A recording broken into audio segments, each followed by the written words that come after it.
At 4:17 a.m. on a dead silent suburban street, someone kicked in my front door like they were storming Fallujah. Not a burglar, not a SWAT team. It was Karen. Bethany Crowe, the psychotic HOA president, stood in my hallway wearing silk designer pajamas and a face full of entitlement, waving a fake master key like she was the queen of Willowbrook. "I have master key authority!" she screamed. "Your filthy mutts woke the entire neighborhood, and I'm done with you military types acting above the rules. Soldier boy." What she forgot was that my two 90-pound retired military German shepherds were on night guard duty. The moment she crossed the threshold, crash! Rex and Luna exploded forward in full protection mode. She shrieked like a dying car alarm, tripped over her own arrogance, and dropped her fake key on my floor. That's when the truth hit her. She wasn't breaking into some scared civilian's house. She had just broken into the home of Ezra Thornton, 52-year-old retired military police, security consultant, and owner of two combat-decorated K9s. And better yet, every second of it was being recorded. Her screaming, her lies, her illegal entry. That moment was the beginning of the end of her entire HOA empire, even though she still thought she was in charge. But to understand how this HOA Karen went nuclear, you have to see how she started the war. 6 months earlier, Willowbrook Estates had looked like paradise. Manicured lawns, quiet streets, a so-called military-friendly HOA. That lie lasted exactly 7 days. That was how long it took for Bethany Crowe, the HOA's self-appointed dictator, to find us. She showed up in my backyard while Rex was doing PTSD therapy drills and Luna was asleep under the oak tree. She didn't knock. She didn't introduce herself. She just stood there in stilettos and sprayed on confidence. "Your animals are violating noise ordinances," she announced. Rex hadn't barked. Luna hadn't moved. The only noise was her voice. She flipped open a pink notebook like she was FBI. Excessive barking, unauthorized structures, and frankly, this whole military aesthetic is dragging down property values. I explained they were certified therapy canines, combat veterans. She laughed. "Oh, honey, your little emotional support theater might work in government housing. We maintain standards here." Then she handed me a homemade violation notice. No letterhead, no case number, just a $200 fine for oversized animals and an order to remove their therapy equipment. "Appeals require $50, she smirked, "or you could start looking for rentals." That was when I knew. This wasn't about noise. This wasn't about rules. This woman was hunting us, and she had done it before.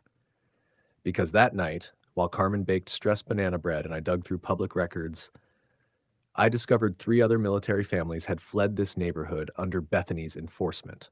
Same fines, same lies, same forced sales. Karen wasn't protecting Willowbrook. She was cleansing it. If this story already has you angry, hit like, share this with someone who hates HOA tyrants, and subscribe because the next part is where Karen's empire starts to bleed. Bethany didn't just harass us, she mobilized the neighborhood. Within days, animal control, code enforcement, and even child protective services were suddenly showing up at our door like we were running some kind of suburban crime ring.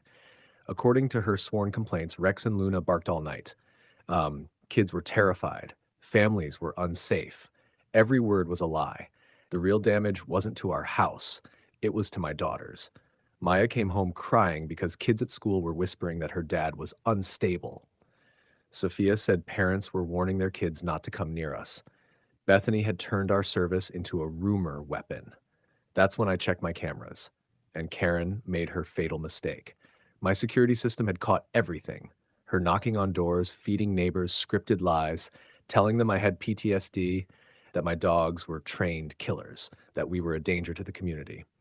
I listened as she whispered into Mrs. Patterson's ear, "These military types snap. I'm just protecting the children."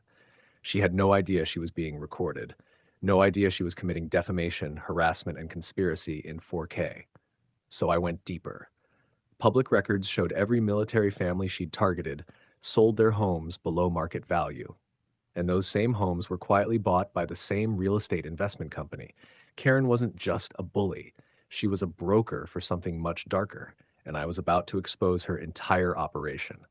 Karen thought she was walking into another HOA meeting. She was actually walking into her own execution. The community center was packed. Neighbors, veterans, a few very quiet men in suits, and every camera I owned was streaming live. Bethany strutted in like a queen, clutching a briefcase full of fake evidence, ready to expose me. I have proof of a military conspiracy threatening this neighborhood, she announced. That's when my lawyer stood up. Actually, Bethany, we have proof of your conspiracy. Screens lit up. Her voice, lying to neighbors. Her handwriting, fake violations. Her bank records, HOA money flowing straight into her personal account. Then a woman in a navy blazer walked forward. Bethany Crowe, FBI. The room went dead silent. You are under arrest for wire fraud, housing discrimination, conspiracy, and obstruction of justice. Karen tried to scream about HOA authority as they snapped handcuffs on her. The agent cut her off cold. There is no legal HOA. You've been running a criminal enterprise. Bethany's entire kingdom, gone in 10 seconds. 6 months later, her McMansion was foreclosed. The stolen money went back to the families she destroyed, and the house she used to terrorize veterans now belongs to a veterans support foundation. Karma didn't just knock, it kicked her door in. If this downfall satisfied you even a little, hit like, share this story, and subscribe, because HOA Karens always think they're untouchable until the truth shows up with handcuffs.